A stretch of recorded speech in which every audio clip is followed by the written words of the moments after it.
One day you'll realize no one was really watching. Do what you want, live while you can. The email arrived on a Tuesday, with a subject line that was neither spam nor a promotion. It was just 5 words: the ticking clock of regret.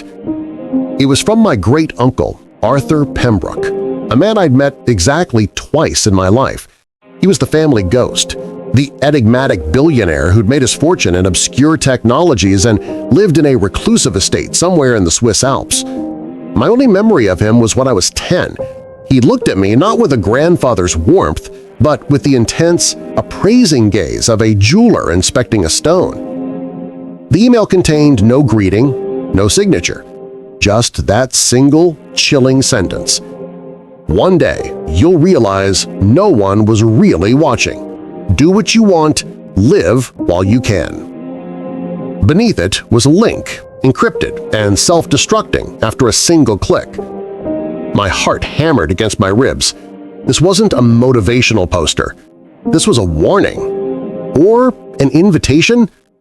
I was a mid-level data analyst, my life a comfortable beige tapestry of spreadsheet deadlines, lukewarm coffee, and weekend plans I was usually too tired to keep. Regret was a quiet, background hum I'd learned to ignore.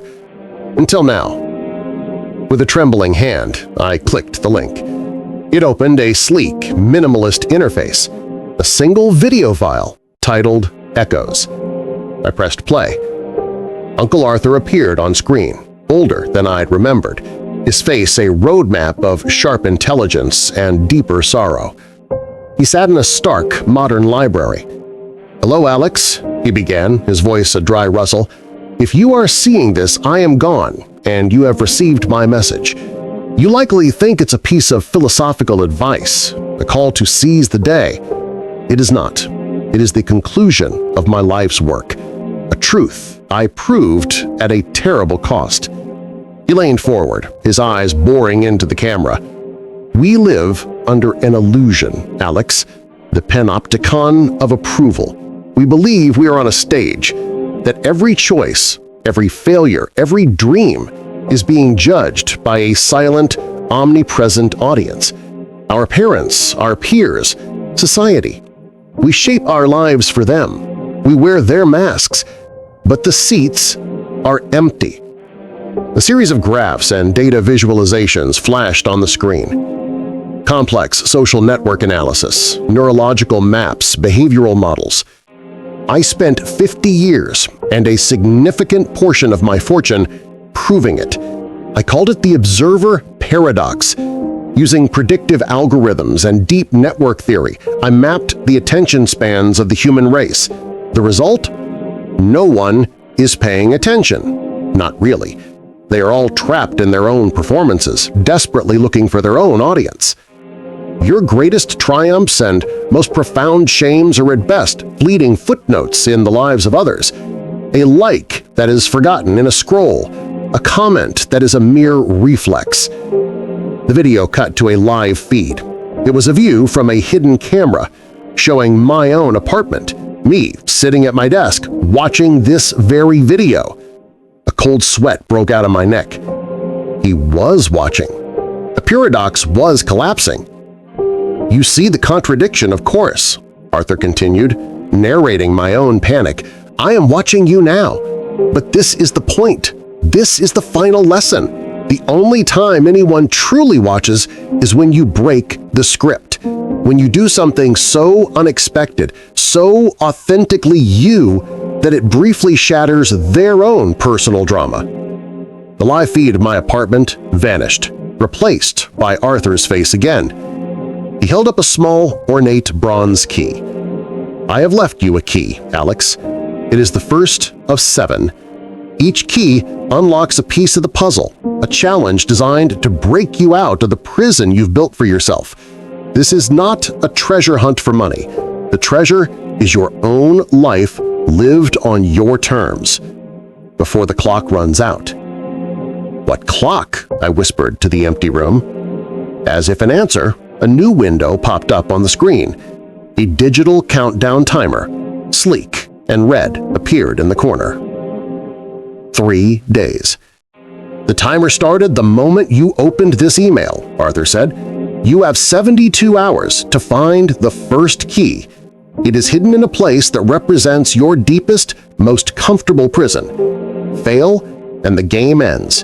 The keys will be dispersed, the clues destroyed, and you will return to your beige existence, forever wondering what was in the box.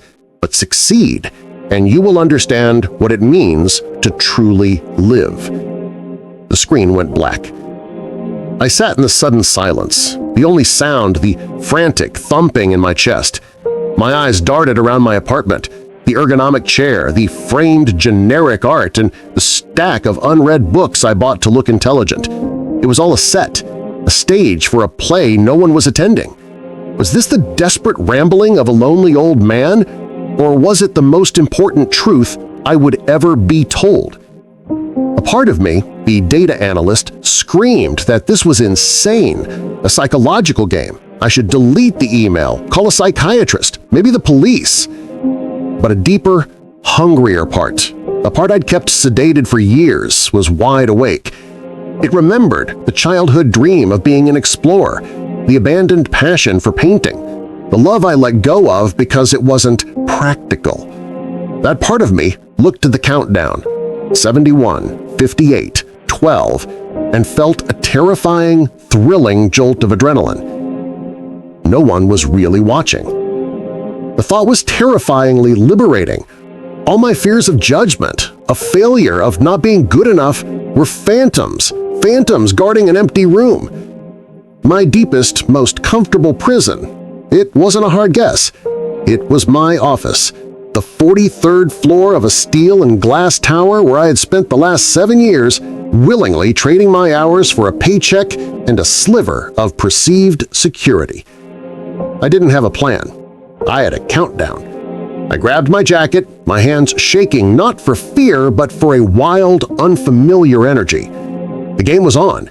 The old man was right. It was time to stop performing for an empty theater.